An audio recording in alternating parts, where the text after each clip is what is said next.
అలసిన మీ శరీరానికి శక్తి, బలం, ఆరోగ్యం కావాలా? Second shilajit resin.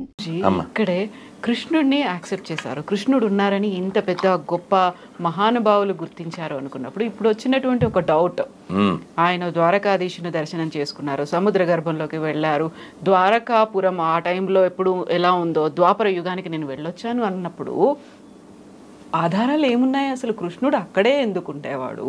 అది ఎలా మునిగిపోయింది? మునిగిపోతే నగరం ఇంకా అక్కడ ఉండడం ఏంటి? ఆ కాలంలో ఉన్నటువంటి మనుషులంతా ఏమైపోయారు? కృష్ణుడు తన వాళ్ళని ఎందుకు రక్షించుకోలేకపోయాడు? అలా మునిగిపోతుంటే అలా చూస్తూ ఉన్నాడు. ఇవన్నీ డౌట్స్ వస్తాయి, బోల్డ్ వస్తాయి కదా. All have answers. I will. అమ్మా, మీరు భాగవతంలో ప్రథమ స్కందంలో, అంటే నేను చదివాను కాబట్టి మళ్ళీ విన్నాను కాబట్టి చెప్తున్నా, ప్రథమ స్కందం చాలా బరువు ఎక్కిస్తుంది. ఎందుకు అంటే మనం ఏమనుకుంటాం, భాగవతం అంటే అన్ని ఆటలు పాటలే అనుకుంటాం, కానీ ప్రారంభమే చాలా సాడ్గా ఉంటుంది. ఎందుకంటే అర్జునుడు వెళ్తాడు, ధర్మరాజుకి ఒక చెడ్డ శకునాలు కనబడుతూ ఉంటాయి. నాకేదో అనుమానంగా ఉంది, ఒకసారి ద్వారక వెళ్ళిరా అని అర్జున్ని పంపిస్తాడు. అర్జునుడు వెళ్తాడు, వెళ్తే కృష్ణుడు లేడు. కృష్ణుడు భార్యలు ఉంటే వాళ్ళని తీసుకుని వస్తూ ఉంటాడు. వచ్చిన తర్వాత చెప్పిన మాటలన్నీ మనం మాట్లాడుతున్నాం ఇప్పుడు. ఎందుకు అలా అయిపోయావు, అంత నిస్త్రాణంగా ఎందుకు అయిపోయావు అంటే, అన్నయ్య మన సఖుడు, మన బంధువు, మన మిత్రుడు, మన ప్రాణం ఆయన కృష్ణుడు ఇంకా లేడన్నయ్య, ఆయన స్వధామానికి వెళ్ళిపోయాడు అని చాలా బరువు ఎక్కించేటువంటి బాధాకరమైనటువంటి ఈ విషయం చెబుతూ, కృష్ణుడు లేడు, వారి భార్యలందరినీ నేను తీసుకుని వస్తున్నాను, దారిలో వేటగాళ్ళు నన్ను అటాక్ చేశారు, నా గాంధీవం, నా విల్లంబులు ఎక్కువ పెట్టాను, మంత్రం గుర్తు రావట్లేదు, తప్పక నేను మామూలు వ్యక్తిలాగా ఆ గాంధీవం ఇలా వేయవలసిన బాణాలు దాంతో చేశాను, అయినా వాళ్ళు లాక్కుని వెళ్ళిపోయారు. ఇన్ని రోజుల నా విజయం నాది కాదన్నయ్య, ఆయన ఉండబట్టి కదా ఇదని. నేను ఆయన ఉంటే నేను హీరో, ఆయన లేకపోతే నేను జీరో అని ఇలా చాలా బాధ వ్యక్తం చేస్తాడు. ధర్మరాజు, ఓ ఇదంతా మనం బ్యాగ్ సర్దుకోవాలి అని చెప్పడానికి సైన్స్ ఇవన్నీ అని చెప్పి వాళ్ళు అప్పుడు తెలుసు కదా ముగింపు, దాని పేరు మహాప్రస్థానం. అది కూడా నేను చదివా. ఇది భాగవతం తెలుగులో చదివా, అదేమో ఇంగ్లీష్లో మహాభారతం చదివా. చాలా బాగుంటుంది, ఎక్సలెంట్, ఎక్స్ట్రాడినరీ, ఎక్సైట్మెంట్ ఇవన్నీ ఉంటాయి అందులో. అంటే మనం మాట్లాడితే అలా ఎక్కువైపోతుంది, అయినా షార్ట్గా చెప్తాను. అలా వాళ్ళు ప్రయాణం చేసేస్తారు. ఆ ప్రయాణం చేసినప్పుడు ఒక్కొక్కరు పడిపోతారు, మీరు విని ఉంటారు. బదరీలో అవన్నీ ఉంటాయి. భీమశిల మేము వెళ్ళొచ్చాం, అక్కడే సరస్వతి ఉద్భవం, వ్యాస గుహ, మళ్ళీ గణేష్ గుహ, ఇవన్నీ ఉంటాయి. వాటరు పట్టుకుంటే మనం మీద పడ్డ నీళ్ళు కూడా మంచు గడ్డలైపోతుంటాయి. అలాంటి స్థితిలో ఆక్సిజన్ అందని స్థితి వరకు కొంతమంది మన వాళ్ళు ప్రయత్నం చేసి వెళ్ళిన వాళ్ళు ఉన్నారు. ఈ హైదరాబాద్లో ఒక ఆయన, నాకు ఉపాధ్యాయుని, ఒక హిందీ ఆయన, నేను వెళ్ళాను స్వామీజీ అని చెప్పారు. అంటే up to the mark almost. అంటే ఏంటి, భీముడు వెళ్ళిన అంతవరకు మనిషి వెళ్ళడానికి ప్రయత్నం చేయొచ్చు, ఆ తర్వాత ఇంకా వెళ్ళలేదు. వీళ్ళు మహాప్రస్థానం ప్రారంభించి స్వర్గం వైపు వెళ్తూ ఉంటే ముందు ద్రౌపది పడిపోయింది, తర్వాత సహదేవుడు, తర్వాత నకులుడు, తర్వాత అర్జునుడు ఇలా పడిపోయారని ముందు నడుస్తున్న ధర్మరాజుకి తెలియదు. ఎవరు చెప్పారు? భీముడు వెనక్కి చూడడం, అన్నయ్య సహదేవుడు పడిపోయాడు అని మాట్లాడు, ముందుకే పదండి పోదాం ముందుకి పైకి. దీన్ని అందుకే వాడారో ఏంటో శ్రీశ్రీ గారు మహాప్రస్థానం పేరు పెట్టినాడు ఎల్లరు, ఆయన ఇంకో దానికి వాడారులేండి పుణ్యాత్ముడు. అలా మళ్ళీ అన్నయ్య నకులు పడిపోయాడు, అన్నయ్య ద్రౌపది, అన్నయ్య అర్జున్, అన్నయ్య నేను. వెనక్కి తిరగడినా ఒక్క కుక్క ఇందుపట్టు వచ్చింది చివరిది. వస్తే ఇంద్రుడు మాతలే అని వాళ్ళ డ్రైవర్ని పంపించారు. మీరు ఇప్పుడు నాకు పంపించలే ఆ డ్రైవర్ని అలా పంపిస్తే ఆయన వచ్చి సార్ ఎక్కడ సార్ అన్నాడు ధనరాజుని. ఇది కూడా ఎక్కుద్ది అన్నాడు. చాలా ఊరుకోండి, మీకు ఒక్కరికే వచ్చింది ఇది అవసరం, ఒక్కల స్వర్గమైన సార్ ఊరుకోండి అన్నాడు. అంటే ధర్మరాజు చెప్పాడు, నా భార్య సోదరులు ఎవరు నాతో రాలే, ఇదొక్కటి నన్ను నమ్మి నాతో పాటు వచ్చింది, సో యూ షుడ్ అలౌ అన్నాడు. లేదు సార్ నాట్ అలౌడ్ అన్నాడు. అయితే నేను రానన్నాడు. ఏమన్నా బుర్ర ఉందా సార్ మీకు, కుక్క కోసం స్వర్గం వదులుతాడు ఏంటి సార్ ఎవడైనాను అని ఇంద్రుడు వచ్చి చెప్పాడు. ఇంద్రుడు వచ్చి చెప్పాడు, అదంతా నాకు తెలియదు, నా పేరు ధర్మరాజు, ఇంకా ఉపకారం ఉంది, దీనికోసం ఏదో అనుభవించాలి అని ధర్మాన్ని నేను విడిచిపెట్టినాను అంటే స్టబాన్ అని నిలబడ్డాడు ఆయన. అప్పుడు ఈ కుక్క ఎవరు? ధర్మరాజు, యముడు. ఆయన చాలా సంతోషం, ఆయన నువ్వు నా పేరు కలిగి ఉన్నావు, ఆ ధర్మబుద్ధి ఇంకా ఉందా లేదా, ఏమన్నా ఎరవేస్తే వెళ్ళిపోతావా అని అనుకున్నా. I'm proud of you my son, వెళ్ళినాయన అని చెప్పి రాజా ధ్రువంతే నరకం అని శాస్త్రం. రాజు a king must visit hell అమ్మ, అది రూలు. ఏ రాజు అయినా నరకానికి వెళ్ళి రావాల్సిందే, ఎందుకంటే ఏదో విధంగా దోషం జరిగి తీరుతుంది, ఈ మస్ట్ విజిట్. అలా ధర్మరాజు కూడా అలా నరకాన్ని విజిట్ చేసి మళ్ళీ వస్తాడు. సో ఇదంతా ఎందుకంటే ధర్మం పట్టుకోవాలి, ధర్మాన్ని విడిచిపెట్టకూడదు, దేనికోసమైనా ధర్మాన్ని విడిచిపెట్టకూడదు. ధర్మం కోసం దేన్నైనా విడిచిపెట్టు, దేనికోసం ధర్మాన్ని విడిచిపెట్టు.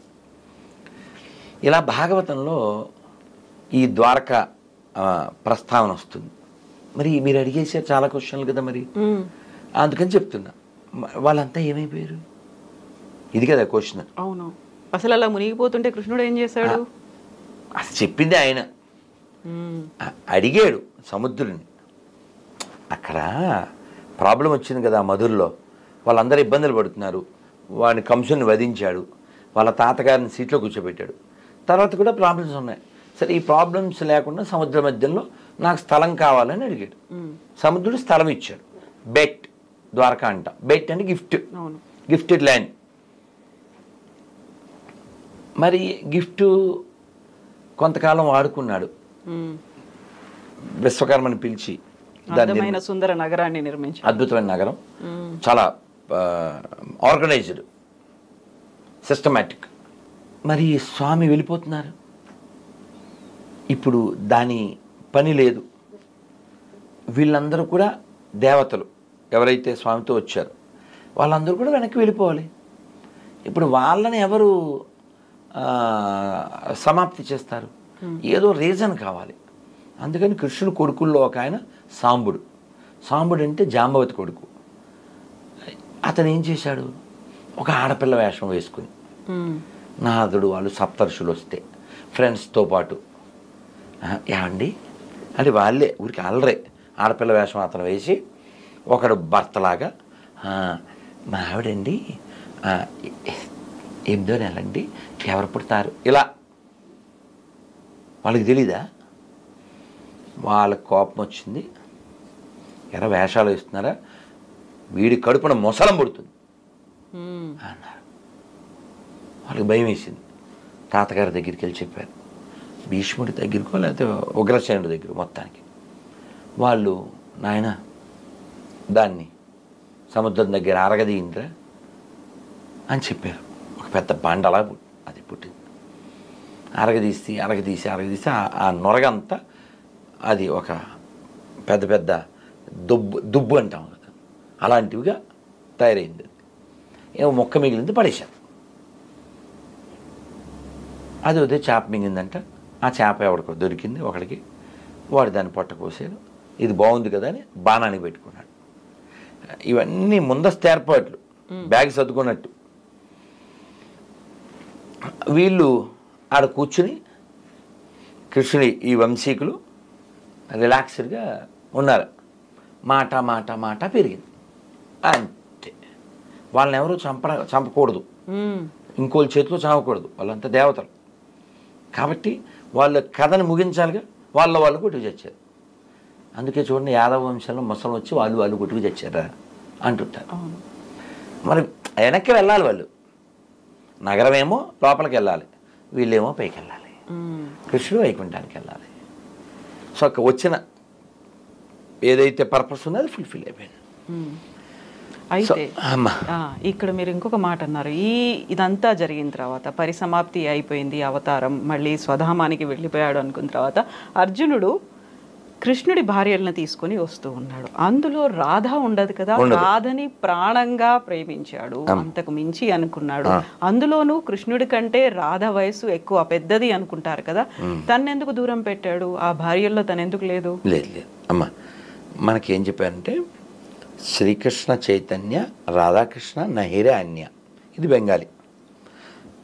శ్రీకృష్ణ చైతన్య అంటే రాధాకృష్ణుడికి అభిన్నం, అంటే రాధాకృష్ణులే చైతన్య మహాప్రభు అని చెప్పారు. రాధారాణి అంటే ఆహ్లాదిని శక్తి అంటారు.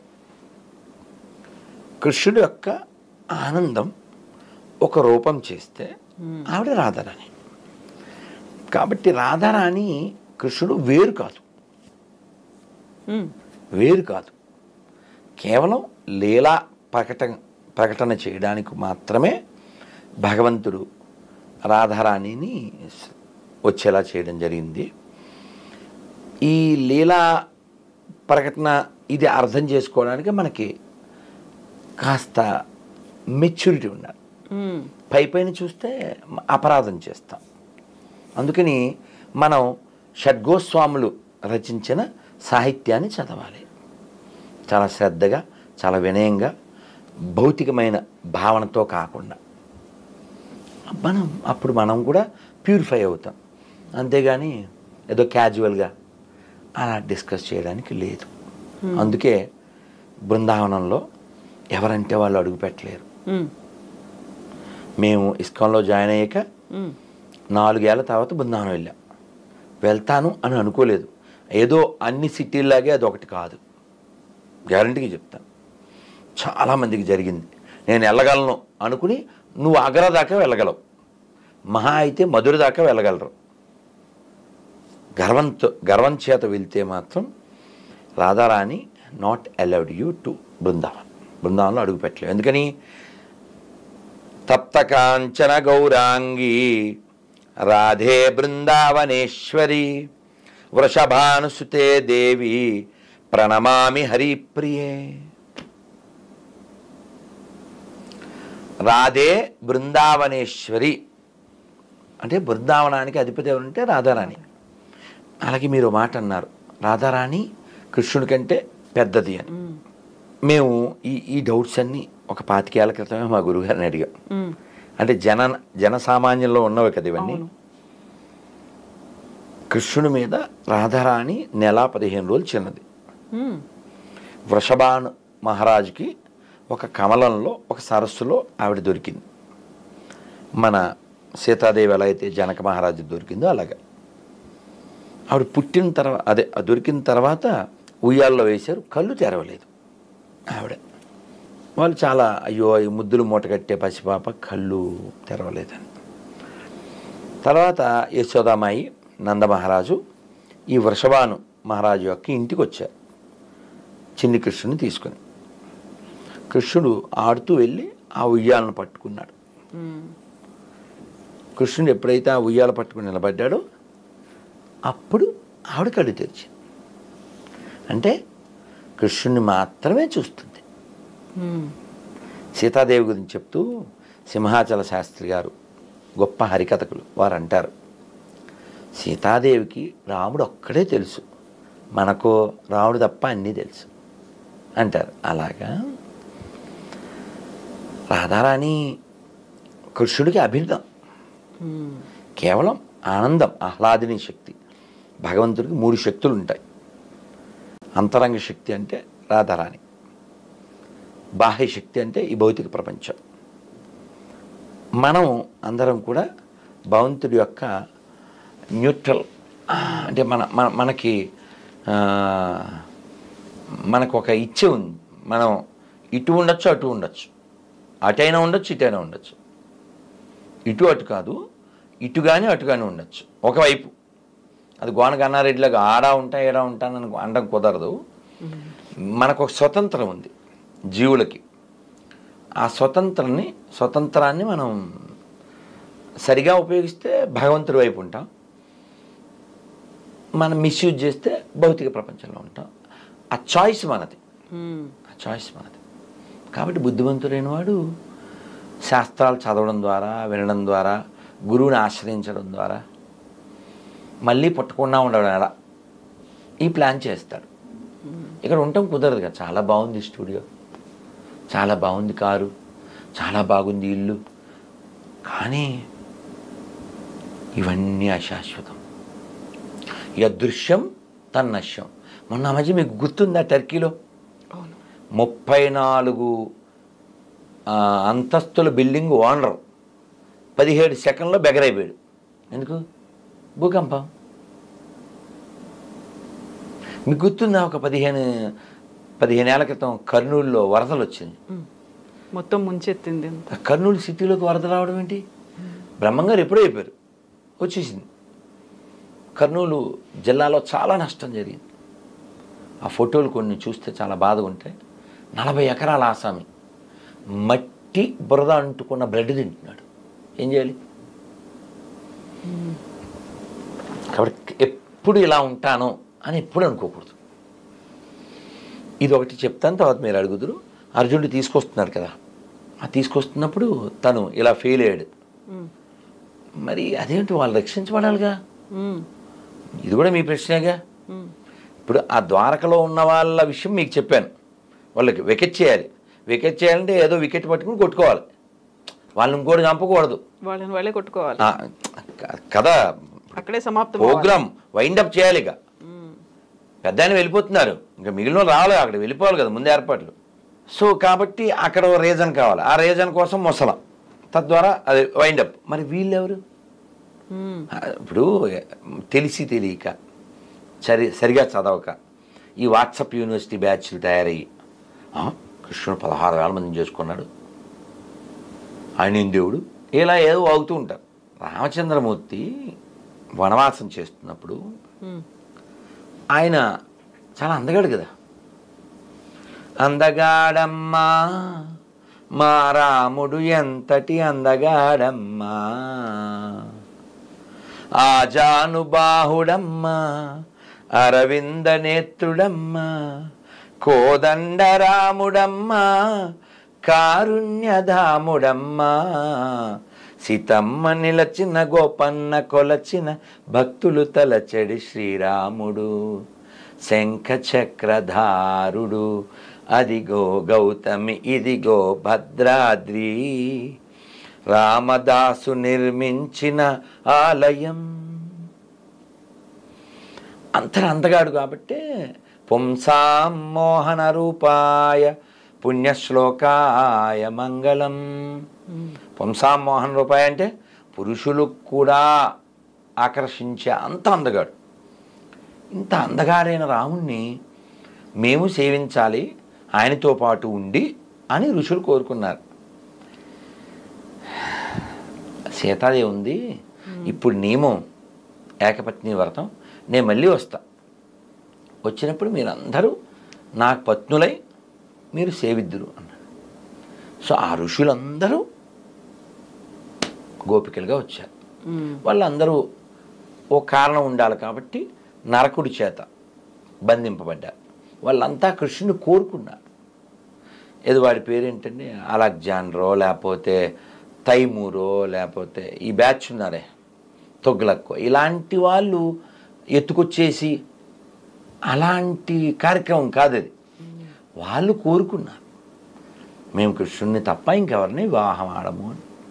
వాళ్ళందరికీ 16,108 మంది మొత్తం భార్యలు. ఈ 16,000 మందికి 16,100 మందికి ఆయన ప్యాలెస్లు కట్టించాడు. వీటిని నిజమేనా, ఈ పెళ్ళిళ్ళు చేసుకున్న విషయం మాట నిజమేనా అని నారదుడు చెక్ చేయడానికి వెళ్ళాడు. ఇవన్నీ భాగవతంలో ఉంటుంది.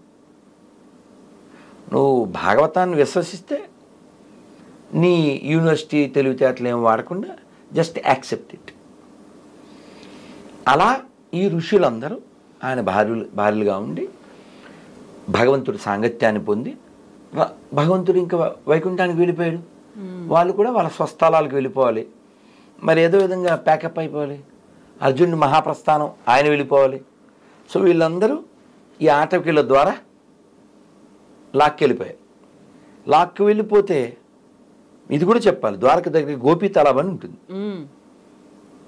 మేము వెళ్తూ ఉండే ఈ తిలకం పెట్టుకుంటామే అక్కడే దొరుకుతుంది. ఇప్పటికీ మామూలుగా 20-30 రూపాయలు ఇంత మొక్క ఉండేది, అక్కడ ఇంత దొరికేస్తుంది 20 రూపాయలకి. అది చెప్తున్నా, చాలా స్వచ్ఛంగా.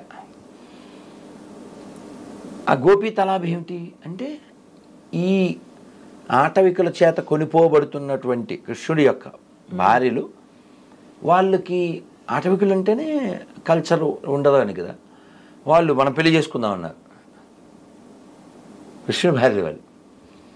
సరే మేము స్నానం చేసి వస్తాం, మరి నడిచి వచ్చాం కదా అన్నారు. అలాగే అన్నారు వాళ్ళు. వీళ్ళందరూ ఆ పెద్ద సరస్సులో దిగారు. దిగినప్పుడు స్త్రీలు, బయటకు వచ్చినప్పుడు గడ్డాలు వేశారు. ఇంక వాళ్ళు ఎవరు పెళ్లి చేసుకుంటారు? వాళ్ళు అలా వెళ్ళిపోయారు, వీళ్ళు ఎలా వెళ్ళిపోయారు. అలా ఒక్కొక్కటి నాటకం అయిపోయింది అన్నట్టుగా అలా వాళ్ళ పాత్రలు ముగించిపోయింది. మనం ఏదో మన ఇచ్చ వచ్చినట్లు దాన్ని మాట్లాడకూడదు కదా, నేర్చుకోవాలి. కొన్ని చూసి మనం మార్చుకోవాలి.